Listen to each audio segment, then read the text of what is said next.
Ниските температури кои што ги имаме деновиве секако се опасни и за нашите миленици. Затоа преку следниот прилог дознате како да ги заштитите токму вашите драги миленици од студот.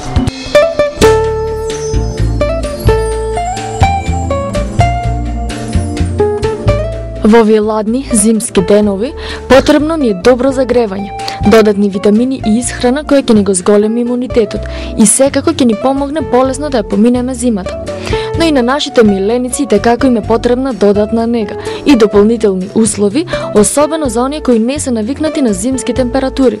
За таа цел, ние поразговаравме со Иле од единствената пет-шоп продавница кај нас, а имено и водителот на емисијата за домашни миленици, пријатели, за тоа што се им е потребно на милениците во зима. Обично животните ги чуваат повеќето луѓе дома. Значи животните мислам на мачиња, некои видови на кучиња, хрчаци, рипчиња и слично. Значи за нив што треба? Да се чуваат поблиску до граните тела што ги имаме дома.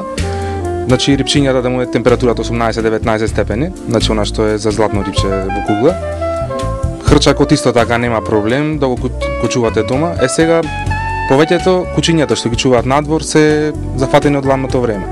Што треба за нив? Значи му треба куќарка, треба да куќарката подканата барем 5 до 10 сантими за да не навлегува вода внатре, барем ноќеве може да се фрли внатре исто така.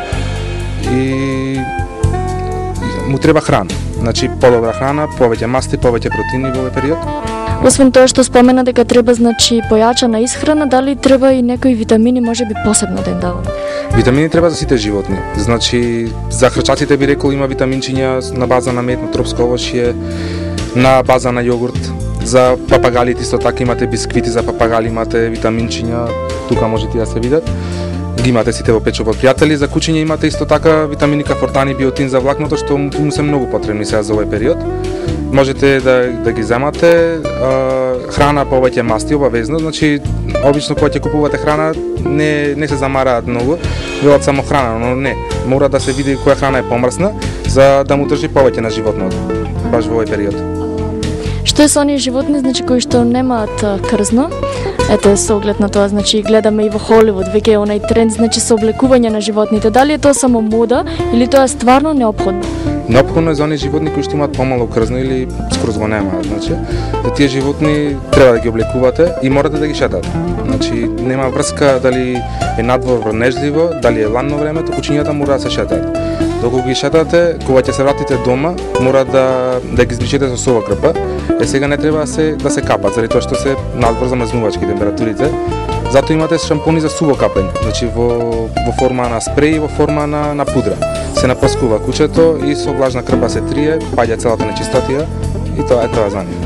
За оние, значи животни, ете особено за кучињата кои ги чуваат луѓето надвор, сепак и во куќички, значи нели му даваме вода, но поради овие ниски температури водата замрзнува. Што да правиме во тој случај? Водата мора да се менува што почесто, баш како што кажа таа замрзнува. Ако не се менува водата, кучињата ќе јадат снег. Доколку јадат снег ќе му заволат крениците, така да мора да се превземе нешто повеќе околу тоа, побрзо се проверува водата и да се гледа, значи да се трга на некое место каде што е барем потопло. Значи, драги наши, вие добро слушнавте што се им треба на нашите миленичиња. А ако сакате да дознаете уште нешто, слободно контактирајте не, затоа што ние сме тука за вас.